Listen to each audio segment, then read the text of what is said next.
Hello you plonkers and welcome back today to another video on the Drewzy channel. Round 23, 9 things we learned. Home and away season, Dunskies. Will 9 things we learned be continuing in the final series? Yes, absolutely. Don't you worry about that. Thank you to everyone who has watched all season long and those who pop in every now and then. I appreciate you greatly. And if you appreciate me, make sure you leave a like on the video, click that thumbs up button. I'm still trying to hit 8,000 subscribers, so make sure you're not a filthy pig. I've seen the Plonker Army going nuts in the comments recently, so get down below and join in the fun. Final start now.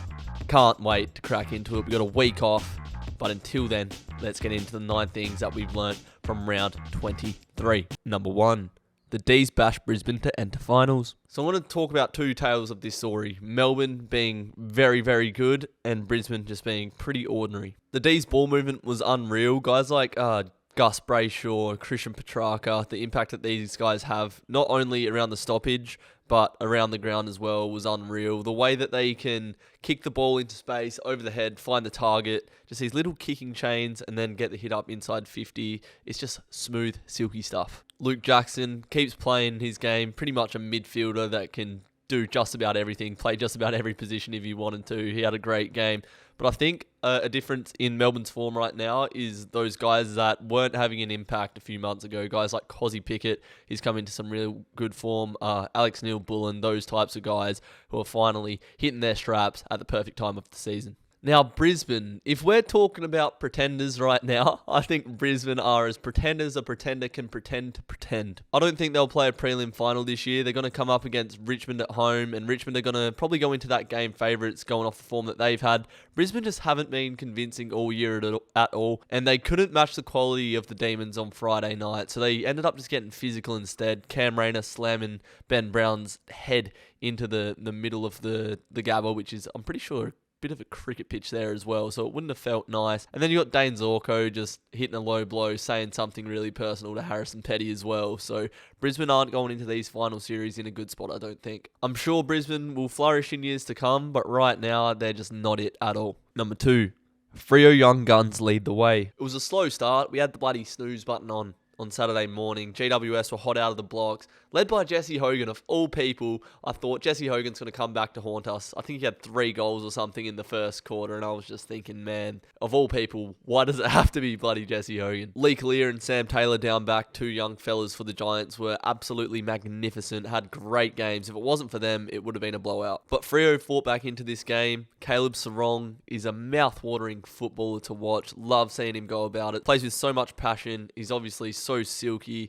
Got, I think, 11 or 12 clearances with 31 disposals and the game-sealing goal. He was everywhere. I think he needs to be tagged because when he has a day out, he just has such an impact on the outcomes of games. Obviously, Andy Brayshaw in Brownlow contention this year probably had 2 votes just behind Caleb Sarong, but he had 2 goals as well, which is something that he can really add to his game to become a more impactful, damaging player. And Jordan Clark off half-back really got our transition going and kicked a beautiful goal from 55 metres. He gained so much territory just from the handball receives, the run, bounce, great kick of the footy as well. He's really come into his own. And then Nathan O'Driscoll, 2 goals. We all know what I think of Nathan O'Driscoll. Got the Rising Star nominee and, yeah, kicked 2 goals and was very impactful himself. We were pretty sloppy with our entries inside 50, which has been a problem for us all year. But to be fair, we didn't have Matt Tabner, Rory Lobb or Griff Logue, who are our key forwards as well. And I can't talk about this game without talking about Micah Walters. Game 200 from the club. There was a chase down tackle in the second quarter, which is where the momentum shifted. Walters put the team on his back, as he has done so many times before, played with courage, the flair that he has, and the passion, and it was a great display from Michael Walters in Game 200. First final series since 2015, locked in, and the Dockers are going to be led by their young stars, Brayshaw, Sarong, bloody Jordan Clark, and the rest. You know who I'm talking about. Come on, Freo, home final against the Dogs. Let's beat them again. Number 3. Well done, Gold Coast. Onwards and upwards for North. The highest ever finish in Gold Coast history. Well done. 10 wins for 12 losses. Massive improvement from last year. Miller, Rao, Anderson in that midfield, getting better and better every year. Obviously, Witts is a great ruckman, putting it down their throats as well. And they've had a good season without their big star up forward in Ben King. So once he gets back into the side, I'm sure he can win some more games for him. And for North, well, It's been a really rough season, worse than last year. Obviously, the finish on the bottom, but they've just signed the best coach in the business, Alistair Clarkson, 4-time premiership coach at Hawthorn, former North Melbourne player. So he's going to obviously bring some life into this North Melbourne side, and hopefully they can start playing some exciting football very soon. Number 4, now or never for Geelong. This is the best position Geelong have been in to win the flag since pretty much Patrick Dangerfield has been there, that Dangerfield era. It's been 11 years since they've won the flag, which for most clubs doesn't seem like too long. But for Geelong, who have been up the top for so long, they've just got to win a flag with this crop of players that they have, and they are in the best position right now to do so. Being able to have Segler on the weekend, but Reece Stanley tapping it down to Blixarve, so you've got 2 big bodies in there. And then you've had guys like Tommy Atkins, who I've spoken about a lot this year, step up. Cam Guthrie playing career best footy. Stengel had a blinder against West Coast. And then you've obviously got Jeremy Cameron to come back into that side, who probably would have won the Coleman if he had have played. And also Hawkins, the bloody best forward of the last 10 plus years, just about. SDK down back, Tui, Stewart, mate. This side is stacked. The best offensive and defensive rated team in the competition right now. Heading into finals, they are favourites to win the flag. It's now or never for this great side. Number 5, don't sleep on the Tigers in September. Richmond are coming into finals in some red, bloody hot form. They may not have faced the stiffest competition because Essendon are an absolute shambles, but in their last 2 weeks they've won by 60 plus points, and the week before that they beat Port Adelaide, who are a decent side, by 6 goals. I've spoken about Noah Cumberland plenty of times this season, but he's a bit of an X-factor forward. Too tall to play on smalls because he's a great mark above his head, but too quick for the key defenders to chase him down. We've seen what Tom Lynch can do this year. Their big key forward provides a presence in the air. The experience and class of Jack Riewoldt, you can't write that off either. And Maurice Rioli's starting to find his feet at AFL level as well. His pressure around the ground has really lifted in the tail end of the season. Not really going to talk about Essendon too much because they're an absolute shambles of a club. Still haven't won a final since 2004.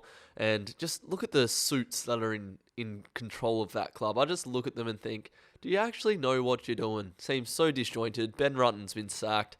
Shouldn't have been. It's not his fault, is it? I feel sorry for all the Essendon fans out there, but your club is run by a bunch of donkeys. 9 Things We Learned is proudly brought to you by Manscaped, the world's leaders in below-the-belt grooming. They've supported me all season long, just as the Plonker Army has done. So let's make this brand welcome. Using code Drewzy20 at manscaped.com, all caps, no spaces, you get a discount code, 20% off your order, free worldwide shipping for the best products on the market. The Lawnmower 4.0, it's waterproof.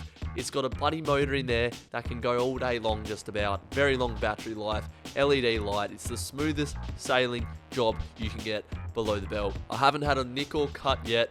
Shaving the pubes, shaving the balls, getting the job done. They're the best in the business. Grab a Lawnmower 4.0 if you feel so inclined, and you'll never have to worry about getting an electric shaver for a very long time. It's a very high quality product. Use the best tools for the job. Thanks to Manscaped for sponsoring today's video. Let's get on with the rest of the tings. Number 6. Port show their class in the Showdown. You'd think when it's a derby like this, it might be quite tight, especially considering how decent the Crows have been this year, having the confidence of winning the last Showdown. But Port Adelaide controlled proceedings pretty much for the majority of the game. Connor Rozee, best on ground, absolute star of the game. And Robbie Gray retiring on a Showdown win. It's a great way to send him off. Champion of the game, absolute clutch player.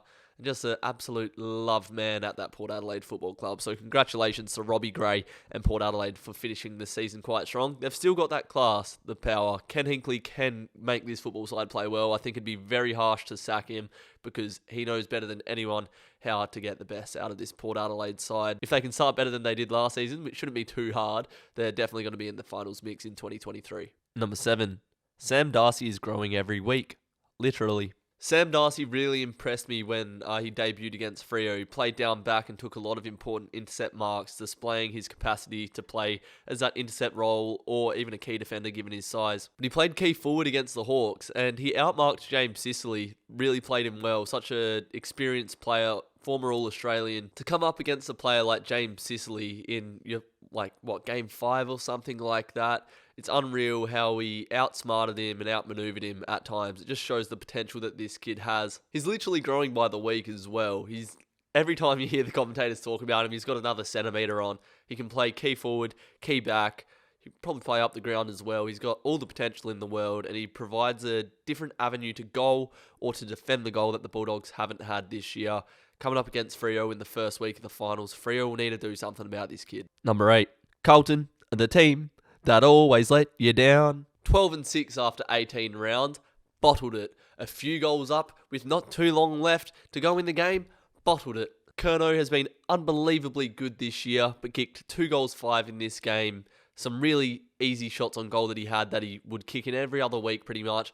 Bottled it. When the game was in the balance, Carlton didn't know what to do, and Collingwood obviously did. They've won 11 games by less than 2 goals this year. We know the story about Collingwood, and it was just the difference in this game. In that end play, they had a little hit up that was on. Instead, they go long down the line, turn the ball over. Maynard, Pendlebury, kicks down the line. Ginnivan holds offside. Elliott goes bang. Here's my reaction. Kick on. Should have taken it. Now Pendlebury has it in the middle of the MCG. Goes long. Ginnivan's ever. Sard just holds him off. Jamie Elliott has so much time. No way. Jamie Elliott from the impossible. What the fuck am I watching right now? I do not understand how you can be leading a game and not have any players behind the ball to defend that. It seemed like Carlton were chasing the game when they were in front. Collingwood had all the momentum, yet Carlton didn't flood back or do anything to stop it, really. I just think you shouldn't be hit on a counter-attack when you're leading by less than a goal. You should be set up behind the ball. You can't let Collingwood get the ball in transition in that stage of a game and just not be set up behind the ball. It's inexcusable. Doherty kicked one out on the full when he should have just popped it to the top of the goal square, and there was plenty more incidents as well. Carlton probably would have made finals if they didn't have that bad luck with injury that they've had. Wiedering's been out. Walsh obviously didn't play. Hewitt and Kennedy have missed plenty of footy as well. So in 2023, if they can have a good run with injuries, fingers crossed for them, I'm sure they'll be in the 8 next year. It's been a good season overall for Carlton, but it's gut-wrenching that they missed the top 8. But Collingwood were the winners on the day. The Dacos brothers were absolutely mint. Pendlebury as class as ever. Jamie Elliott kicks the winning goal again. Maynard down back was a force to be reckoned with. Played on Cripps a little bit as well. And that inner belief to win just pulled them over the line once again. If they're down by 3 goals with 10 minutes left, they're like, yep, we've been here before. Run it again. They've done it 11 times this year. To beat Collingwood, you have to take away their transition. You can't make the game a chaos game, a shootout, stuff like that. Perfectly done by Sydney the week before. They're going to face Geelong in the first week of finals. You just got to chip the ball around. Don't make it chaotic. It's easy as that, bro. Just hire me for a coach, man. It's just that easy. Mug. And number 9. Swans' collective effort secures top 4. It wasn't easy for the Swans. They were tested by St Kilda, but they ended up getting the job done with a collective effort all over the ground. Hayward kicking important goals in that 4th quarter, but you also had Buddy popping up for multiple goals, Logan McDonald and Isaac Heaney as well. These guys that just deliver week in, week out. Then your young stars in the middle of the ground, Chad Warner, James Rowbottom and Errol Goulden, all contributing with 20 plus disposals and a goal. They're a collective tight unit, the Swans. You can see that the little 1% efforts like the chase down tackles, just the stuff, the 1%ers, you know what I'm talking about, really wheel on the team to drive to victory in the end. And they're going to be a dark horse come September. They could definitely win the flag. They're going to face the D's at the MCG, a game that they've won this year, and they could potentially go all the way, the Swans. It's been a great year for Sydney. And there's 9 things I learned from round 23. 23 rounds done. Into finals we go. Make sure before you go, you like the bloody video and subscribe if you're new to avoid me calling you a filthy pig. Join the Plonker Army today. It's absolutely free. Thank you for watching. We'll see you in the next video. Take care, you plonkers.